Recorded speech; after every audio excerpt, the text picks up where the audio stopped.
Well, good morning, everybody. I'd like to say thank you to everybody that just has been able to come here in the crazy weather. I think we're like marked for weather for this event sometimes. It's like last year, poured down rain. This year, poured down rain. But hey, April showers bring May flowers. That's all I keep on thinking.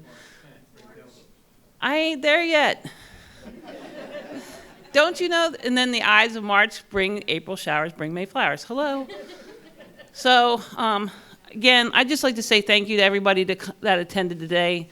We have an opportunity for this state to do great things. And it's this group of people that come together every year outside of the committee that are able to take stuff back to their communities and bring support. And I always tell you all the same words. Take what you learned today, look at your community, and find ways to make your abilities safer for your everybody. So first off, I'd like to introduce Eric. Eric is the current president of the Maryland State Firemen's Association, and he's going to bring us some greetings.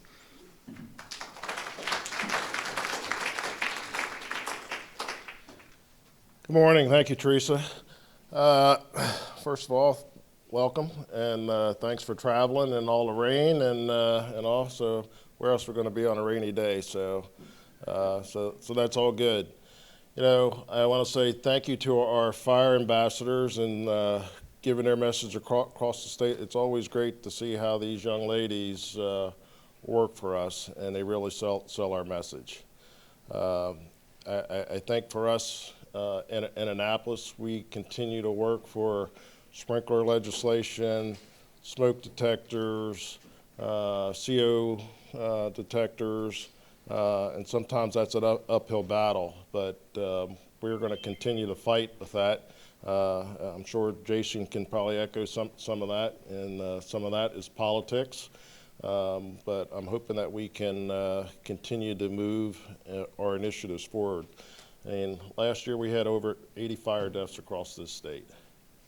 That is just outrageous for a state this small. We really need to continue our message and bring those numbers down. We've had a couple fatalities this year, but you know, we just keep knocking at the door to try to get the message across about what we do in a myriad of other fashions. But I don't want to take up any more of your time, but I want to say thank you for your participation. Thank you for continuing to get the message out about fire prevention and life safety across the state. So have a good morning.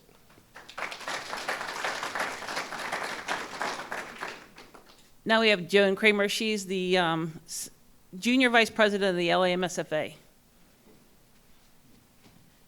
Good morning. It's wonderful to be here. This is one of my favorite conferences all year long. I always come away with so much information and contact information. So I'm delighted to see all of you here today. I bring you greetings from the Ladies Auxiliary, the Maryland State Firemen's Association. Have a wonderful day. Learn lots.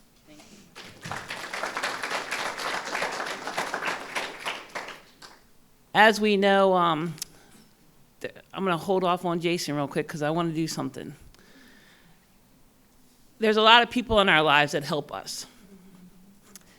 And for the last millions of years, this person has been an absolute stellar individual that has supported us in ways that a lot of people just don't know.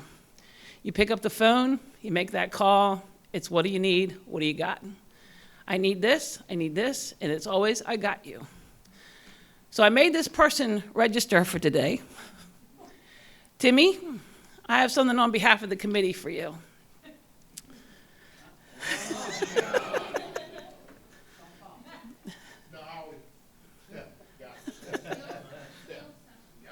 A lot of us couldn't be at your retirement, and we just wanted to say thank you, Timmy. It's because of you this goes on every year. We thank you very, very much. Fire Marshal Geraci gave me some words for you. He said thank you too. But it's a little token. We wish we could do more for you. But we can't say thank you enough for everything that you've done for this state. Timmy, you're an unsung hero that people don't realize what you do on a daily basis to ensure the safety of the firefighters and EMTs and the paramedics of the state, and to try to keep people off of that wall in Annapolis. So take this. Please enjoy your retirement. Have a great time. Please always be there for us, because I didn't lose a phone number. Remember, I don't have that on the phone now. I have the other phone number. I know you did. I made sure you did. So again, Timmy, thank you very much. Thank you very much. Thank you. I appreciate it. I love you. Fire marshal, we're all fire marshal, is Jason Mowbray. Jason's taken on a task that not many people have been able to do. He is sitting in a position where he's had to face a lot of difficult challenges. And when we were walking out of Annapolis one day, he goes, Teresa, we can't say. This year, I don't know. I personally haven't seen as many bills come through Annapolis as a whole as what we've had this year. It almost got to a point where they cannot process the volume of bills that they actually had submitted. There have been a lot of bills that have affected the fire service, fire safety, and just public safety in general. We're working very closely with the MSFA Executive Committee on many of those issues.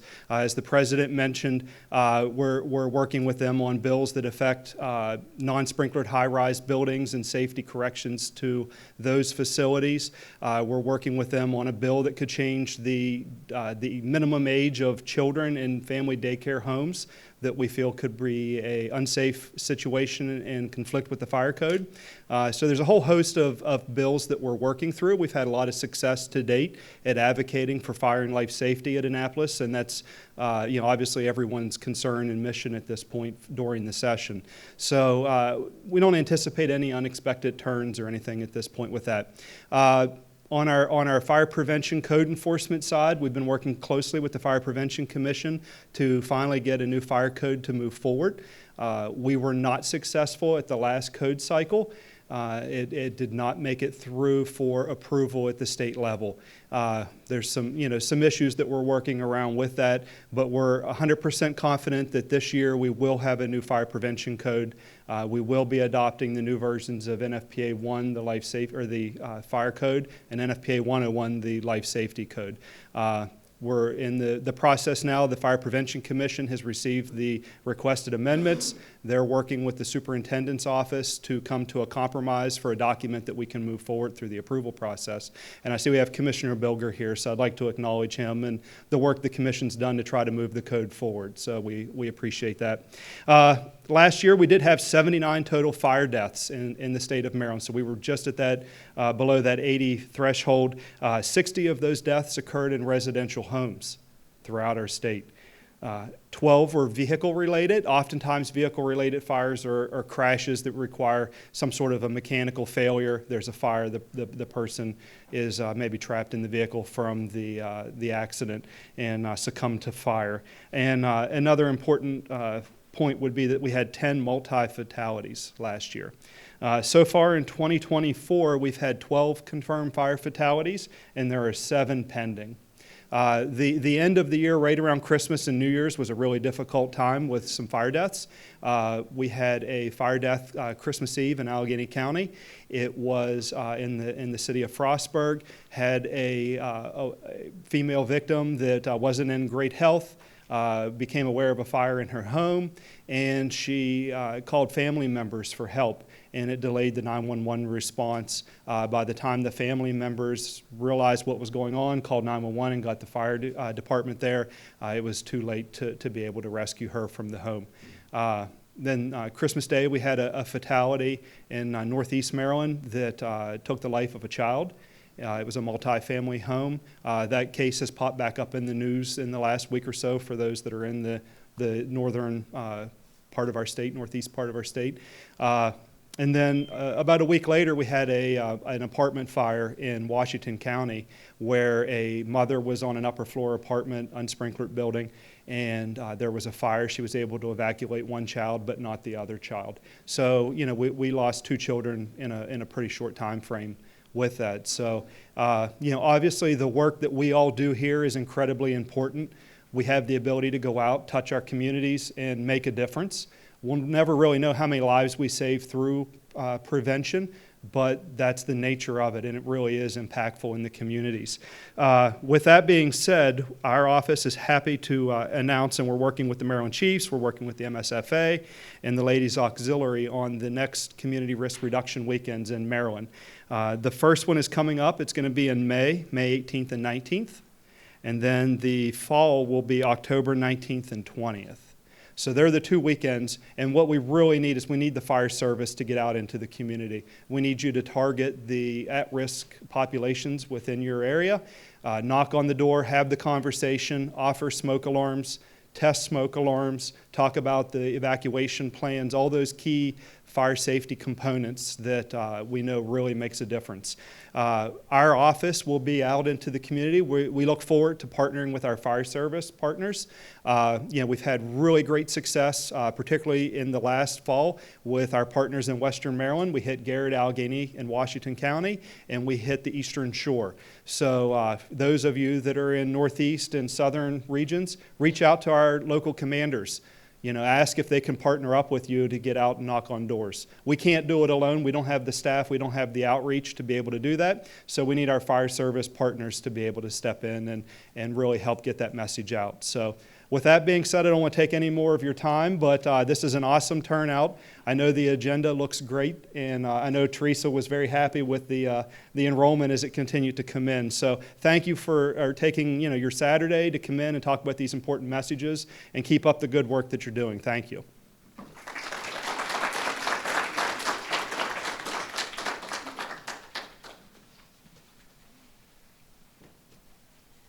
It's just a small token, Jason, but this is from us. It's like our way of putting our message out there, so please use it with pride. So Cindy, do you want to do the next introduction? Just to let everybody know, the MSFA has a new marketing manager. That guy back there. I'm sorry, I don't remember your name. It's like a whirlwind. So introduce yourself. Hi, I'm Stephen Jenkins. Like she said, I'm the marketing social media manager for the MSFA.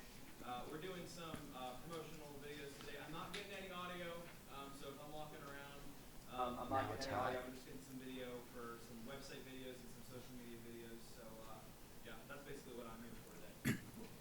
Again, thank you all very much, and Cindy's going to do the next introduction.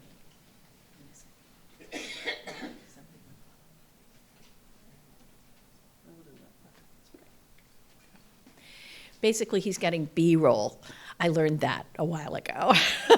Jonathan would be proud.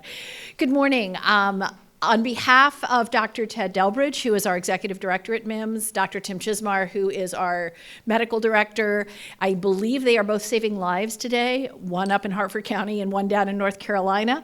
And Mr. Clay Stamp, who is the EMS board chair. He has spoken here before and been one of our keynote speakers. I want to bring you greetings from MIMS. We put injury prevention as part of our continuum of care. And if we do injury and illness prevention, we can decrease the number of 911 calls. We're always ready to respond as needed, but we want to make sure that we send people home after those emergencies safer than whatever caused it to come, that call to go out first. My name is Cindy Wright Johnson. I am the EMS for Children's Department Director. I lead a team of people who are primarily grant funded, who work on pediatric care, child passenger safety, and all aspects of injury prevention. Some of you know me from Steps to Safety, and I see a lot of familiar faces, which I'm very glad to see. I'm even more excited to see new faces. We do a Safe Kids Maryland and a Risk Watch Maryland event at the MSFA convention in June. It's up on the second floor. We have 10 stations that we take children, youth, parents through. That's one of the priorities. Our another priority is to take young adults and have them mentored to become expert in a new area of injury prevention. And all these ladies in the front row will tell you, I do not let them stay at the fire prevention table the whole time. They have to go to safe sleep or water safety or child passenger safety or medication safety, another area, and learn and be more comfortable teaching that. We are looking for volunteers to help us with that. It will be Sunday, Monday, and Tuesday. We also work very collaboratively with our Family Advisory Network, and Lisa Wilson is in the back, sitting next to Holly. She is a member of Winfield. She is our Family Advisor Network chair, and that is to make sure that what we are doing is meeting the needs of families across the diversity of the state of Maryland, and I wanted to recognize that. Plug Teresa didn't know I was going to do, but the awards for EMS Week are due by next Friday. So you have 6 days left to nominate a child or youth for the Right Care When It Counts Awards. Southern Maryland, you can check that box, but I'd love to have a third or a fourth. But we have 2 children from Southern Maryland already nominated. These are children who did something to teach people about prevention, to, in one case, teach all of the middle school and high school teachers in Wicomico County how to use naloxone, because he was an EMT student and had learned how to do it. It is also for people who dial 911, children and youth who dial 911 or do CPR. 2 years ago, we gave out 3 awards for cadets who saw someone fall and realized that they were in cardiac arrest and did CPR, and they were still students in high school in an EMT class. So lots of diversity for those. There are also awards that MIMS gives out for adults. I'm not biased against adults, I am one. So all the Star of Life awards are also closing next Friday. This is a card you got. Somebody tell me what you're supposed to do with it towards the end of the day. Scan it and give us feedback. We read every comment, and what you're seeing today comes from those comments. So please do that. It's also the way you get your certificate. So, and thanks to Joe Walters, who can't be here today, as a member of our committee who puts that together for us. And finally, we have, well, that's the empty basket. I thought you were going to hold up. We have 6 sets of display signs. 1 is for smoke alarm. 1 is for carbon monoxide alarm. Many of you already have those from us. She's a good Vanna. Many of you already have those from us, so I would ask that you not put your name on this sticky pad because you've already got one. But I plan to leave with none of them. So if you would like one for your county or for your company, please fill your name out on this, fold this up, put it in that empty red basket. At the end of the day, we will draw 6 names, and we will give those out, and Cindy will have 2 less boxes at MIMS. I'll get bonus points.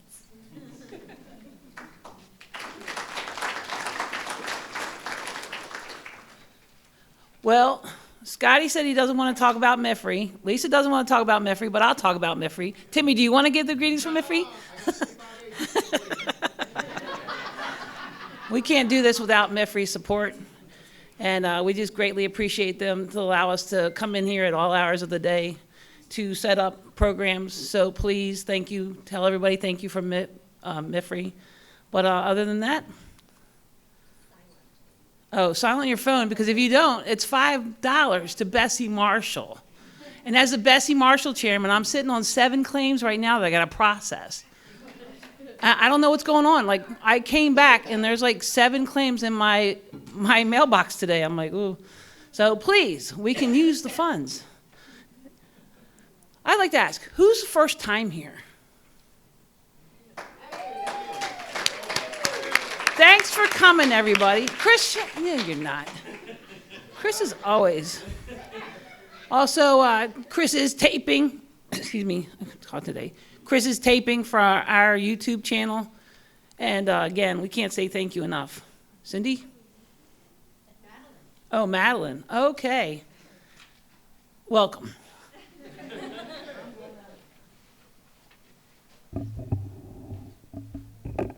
Sorry, I'm short. I'm Madeline Moore. I am the Miss Fire Prevention for the Maryland State Firemen Association. Welcome if you've never been. I don't know how many years I've been to this, but a long time. Yeah, I've been part of fire prevention since 2007. This will be my last year, so think of the math. Yeah, as an ambassador, sorry. So I promise I'm not going anywhere after. So been a part of this for 17 years, so it's been exciting. And then, so announcement if I can. Sure. Okay. So hold on one sec. Sorry. Okay. So I brought the safety tip sheets that myself and Ashley created. They're in the back somewhere. And then, so my exciting announcement. So my book is published.